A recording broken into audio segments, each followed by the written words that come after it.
Market में historic evidence क्या आ रहा है? जियोपॉलिटिकल वरीज की वजह से जब भी मार्केट में करेक्शन आई है, ऑब्वियसली उस समय आपको डर लगता है, उस समय आपको डर लगता है, लेकिन ये हमेशा एक खरीदारी का मौका। तो मेरे ख्याल से ये एक मौका है आपके पास। अगर आपकी पिछली रैली मिस हो गई हो तो ये एक मौका है, उसमें इस्तेमाल करें। मैं तो सिंपल बोलता हूँ, कहने और करने में फ़र्क नहीं होना चाहिए। मैंने कल खुद निफ्टी ETF में पैसा डाला था, मैं आज फिर डालने वाला हूँ, जो जहाँ पे भी खुलेगा वहाँ पर। और अगर ऐसा ही ट्रेंड रहा अगले कुछ दिनों में तो स्लोली थोड़ा थोड़ा करके।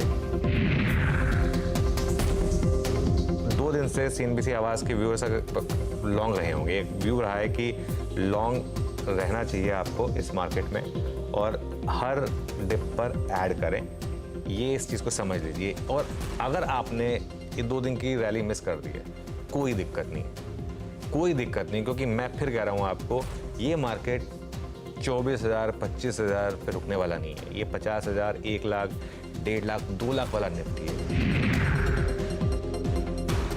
कल 100 पॉइंट तक का भी गैप अप मिलने के चांसेस हैं निफ्टी पर। इस तरीके की ब्रेड थे ना मार्केट में 2 दिन से, और आज भी जो मार्केट ब्रेड थे वो मुझे कॉन्फिडेंस दे रही है कि कैरी करिए निफ्टी में। ओके, देखिए वैसे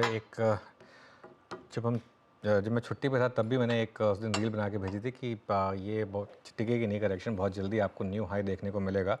और अब हम सिर्फ 200 पॉइंट दूर रह गए न्यू हाई से।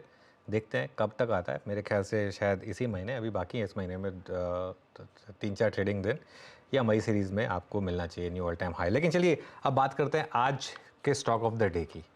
वॉल्यूम के हिसाब से स्टॉक ऑफ द डे आज है वोडाफोन आइडिया। लेकिन आज इसमें कुछ ग्लिचेस हुए। आज इसमें 2-3 ग्लिचेस हुए इन अ सेंस कि प्री ओपन में जो रेट सेटल हुआ उससे ऊपर कई लोगों ने ऑर्डर डाला था, वहाँ उनको नहीं मिला। उसके अलावा बीच में जो वॉल्यूम थे उनको थोड़ा कैलिब्रेट किया गया। ये सब मामला है क्या, और अब इस पे आगे होगा क्या, कुछ हो सकता है क्या इस पर? यतिन से जान लेते हैं। यतिन, ऑब्वियसली बहुत ज़्यादा वॉल्यूम थे, बिल्कुल, लेकिन फिर भी टेक्निकल ग्लिच नहीं होना चाहिए था, लेकिन हुआ क्या एग्जैक्टली ज़रा बताएं हमें। बिल्कुल। तो इशू तो है। देखिए, आप देखेंगे तो लगभग 1600 करोड़ से ज़्यादा के शेयर्स के आइडिया के FPO के मार्केट में आज आने वाले थे। प्री ओपन सेशन में रिकॉर्ड 170 करोड़ शेयर्स का वॉल्यूम आपको होता हुआ दिखाई पड़ा NSE BSE में। तो ऑब्वियसली बात है कि ट्रैफिक बहुत ज़्यादा था।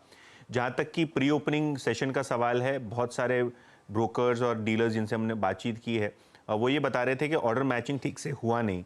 जहाँ तक कि एक डीलर का सवाल है, उन्होंने कहा कि जो ऑर्डर्स मॉडिफाई किए गए सिस्टम में नेशनल स्टॉक एक्सचेंज पे, उनको जो है वो डिस्पाइट द फैक्ट दैट दाम ऊपर रखे थे, उनको शेयर नहीं मिले, क्योंकि बहुत सारे लोग लास्ट मोमेंट पे जो है ऑर्डर्स मॉडिफाई करते हैं। तो जो ऑर्डर्स मॉडिफाई हुए शायद वो मैच नहीं हो पाए, ये ब्रोकर्स कंप्लेन कर रहे हैं।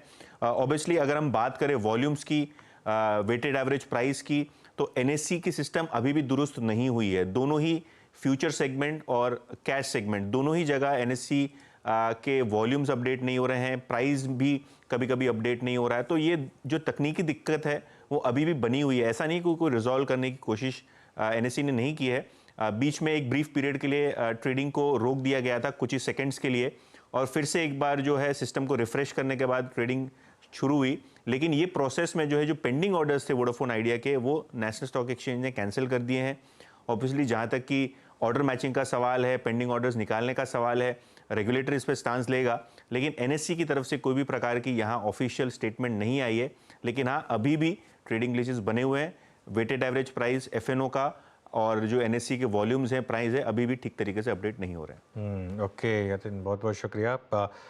तो खैर ये तो टेक्निकल बात हो गई, लेकिन अब स्टॉक में तो खैर अच्छे मूव्स आए, और ये यतिन का भी कॉन्फिडेंस काफ़ी टाइम से था कि ये FPO के बाद ये स्टॉक चलेगा। और इनफैक्ट काफ़ी और यतिन ये भी बता रहे कि बहुत बड़े मार्की नेम्स यहाँ पर शामिल होंगे, और सुनने में तो ये भी आया कि आज भी उन मार्की नेम्स ने ऐड किया हो सकता है, बिल्कुल हो सकता है। क्योंकि अनुज, अगर हम देखें ना, तो जिस हिसाब से वॉल्यूम्स हुए हैं पहले प्री ओपन सेशन में और फिर थ्रू द डे FNO में भी जिस हिसाब से मोमेंटम दिख रहा है, मुझे लगता है एंकर इन्वेस्टर्स की जो लिस्ट आई थी ना, वो बहुत बड़ी IPO खुलने के पहले दिन, उनमें से 2-4 इन्वेस्टर्स का नाम तो आज बल्क डील में रिपोर्ट होना चाहिए।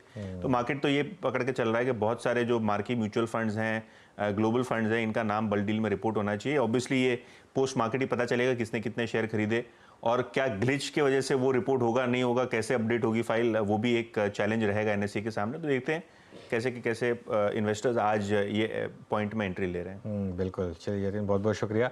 आशीष चतुर्मोहता, आई डोंट नो आपके पोर्टफोलियो में होगा या नहीं होगा, क्योंकि आई एम श्योर कुछ क्राइटेरियाज होते होंगे कि कौन कौन से स्टॉक्स आप ले सकते हैं, लेकिन कोई व्यू है आपका इस पर, वोडाफोन आइडिया पर?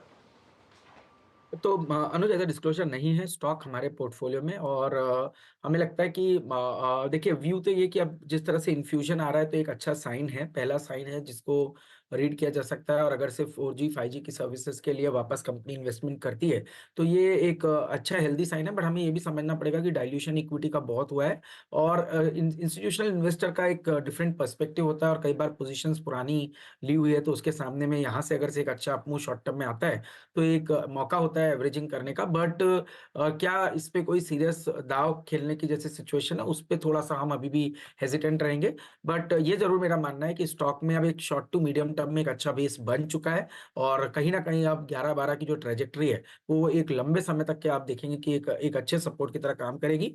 और हमें लगता है कि स्टॉक में अभी भी नंबर्स के जब तक आते नहीं तब तक कि कोई भी एक जो हम, जैसे आपने बिल्कुल सही कहा कि पीएमएस में जब हम करते हैं तो काफी हमारे कॉन्सेप्ट होते हैं कि आरओई देखना है, आरओसी देखना है, कैश फ्लो फ्रॉम ऑपरेशंस देखना है, इसकी कंसिस्टेंसी देखना है। वो पार्ट जब तक के पूरी तरह से टिक नहीं होते तब तक के कोई बड़ी एंट्री इस स्टॉक के अंदर में हम रिकमेंड नहीं करते।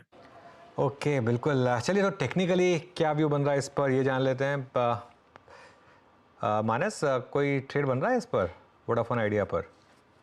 तो देखिए, केवल एक ट्रेड बन रहा है कि 11 रुपए या 11 रुपए 50 पैसे के स्टॉप लॉस से आप पोजीशन को होल्ड कर सकते हैं। शॉर्ट टर्म का व्यू मेरा समझना है कि तभी देना सही है जब जो 2 दिन पहले हाई बना था 14 रुपीज 75 पैसे, उसको ब्रीच करता है तो फिर तो आप एक ट्रेडिंग कॉल ले सकते हैं जहां आपके टारगेट 17 रुपए 50 पैसे के आसपास होंगे। बट निवेश के नजरिए से या तो कहें आने वाले 2 से 3 हफ्ते के लिए अगर किसी के पास लॉन्ग पोजीशन है या बनाना चाहता है तो 11 रुपए के स्टॉप लॉस से बिल्कुल बना सकता है। टारगेट अगर आपको सेट करने होंगे तो वो 17-18 रुपए के आसपास के होंगे। बिल्कुल। शिल्पा जी, कोई, क्योंकि एफएनओ बैन से बाहर है अभी, ये शायद आज ही बैन में वापस भी आ जाए, यू नेवर नो, कोई ऑप्शन स्ट्रैटेजी बनती है कि अगले महीने के लिए? एक्चुअली अनुज जी, मैं इसमें कम ही रिकमेंडेशन देती हूँ। द रीज़न बिंग कि इतना बैन में रहता है कि डिफ़िकल्ट होता है, तो आई यूजुअली डोंट रेकमेंड। बिल्कुल नहीं, वो बात भी सही है। बैन में रहता है तो प्रॉब्लम क्या हो जाती है, बैन में रहता है तो आप फिर कोई स्ट्रैटेजी को हेज नहीं कर पाएंगे या एवरेज नहीं कर पाएंगे, ये सब नहीं कर पाएंगे, तो फिर फ़ायदा क्या है? तो इसके लिए इसको छोड़ देते हैं। लेकिन वीरू, हल्के से डिप आई और अब वापस 22,600 की तरफ बढ़ते हुए, और मतलब मैं तो नज़र रख रहा हूँ 22,700 750 तक की भी। अगर मोमेंटम आया मार्केट में तो कुछ भी कर सकता है ये। बिल्कुल मोमेंटम है अनुज, और